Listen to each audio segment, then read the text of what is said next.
If Washington's the problem, why trust a congressman to fix it? Among them, they've spent 63 years in Congress, leaving us with debt, earmarks, and bailouts. Congressmen get $174,000 a year, and you get the bill. We need a solution.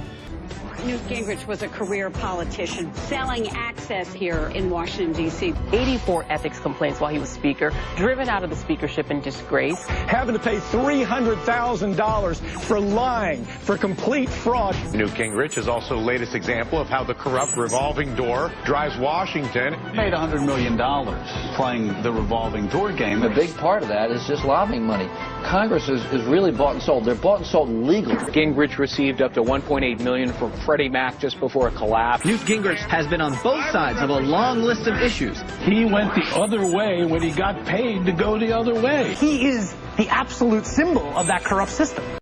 One serial hypocrite exposed. He went the other way when he got paid to go the other way. Now, another has emerged. Rick Santorum, a corporate lobbyist and Washington politician, a record of betrayal. The facts? Santorum promised a balanced budget amendment, then voted 5 times to raise the debt ceiling, adding trillions to the debt. Then he admitted, I'm no longer a deficit hawk. I had to spend the surpluses. Santorum promised to stand with workers, then sided with big money union bosses and opposed the Right to Work Act. Santorum promised to fight the special interests, then took the most lobbyist cash in Washington and was named one of the most corrupt members in Congress. Rick Santorum, a record of betrayal. But I also do an investment letter. It's called the Ron Paul Survival Report. And it covered a lot about what was going on in Washington. Can candidate Ron Paul overcome his newsletter problems? There are some pretty racy and racist things if you read some of these letters. In one, the author suggests that 95% of black men in Washington, D.C.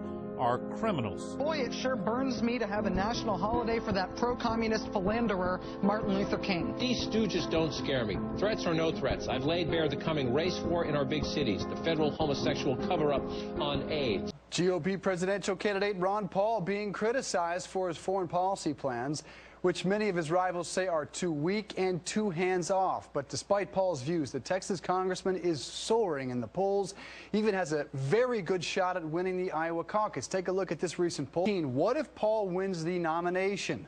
Let's ask Republican strategist and former advisor for the McCain-Palin campaign, Ford O'Connell. Good morning, Ford, and Merry Christmas. You say Ron Paul is, quote, dangerous. Voting for him would be a, quote, wasted vote. I do think it is, because I do think that once general election voters sort of get a whiff of Ron Paul's foreign policy, coupled with his sort of controversial newsletters, President Obama is pretty much all but guaranteed to win re-election. Yeah, the controversial newsletters, Ron Paul has yet to really come up with much of an explanation for some of the anti-Semitic and racial writings in these, but you back this up with some pull. But when Ron Paul is thrown in the mix, the president blows away Mitt Romney. That if Ron Paul enters the race as a third-party candidate, again, President Obama is all but guaranteed re-election. And that's why for the GOP to beat President Obama, we all have to be on board and we have to be unified. The one thing that concerns me about Ron Paul is that he hasn't yet ruled out a possible third-party run. And when he did lose the nomination in 2008, he wasn't exactly a team player within the GOP. It wasn't so much he didn't nominate John McCain, it was that he held a protest rally outside the GOP convention in Minnesota. So, you know, Ron Paul has said many a time he's not a team player, and this really concerns me and a lot of GOP voters across the country. You're most concerned, obviously, about Ron Paul's foreign policy stance. But what does it say, do you think, about the electorate, about the Republican Party, and about young voters who love this guy and who are out campaigning, knocking on doors, doing all the work that some other candidates don't have young people doing? Right, but at the same time, going out there and saying we can't use sanctions as an option, given the instability around the world, particularly in Iran and North Korea, it's a real issue. And I think a lot of young voters really need to think twice before they cast a vote for Ron Paul. This is a business Mitt Romney helped start. And this one. And this steel mill.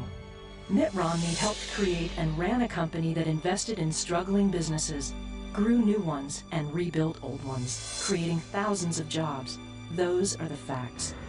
We expected the Obama administration to put free markets on trial. But as the Wall Street Journal said, Mr. Romney's GOP opponents are embarrassing themselves by taking the Obama line. America's challenges are too great. Don't be fooled.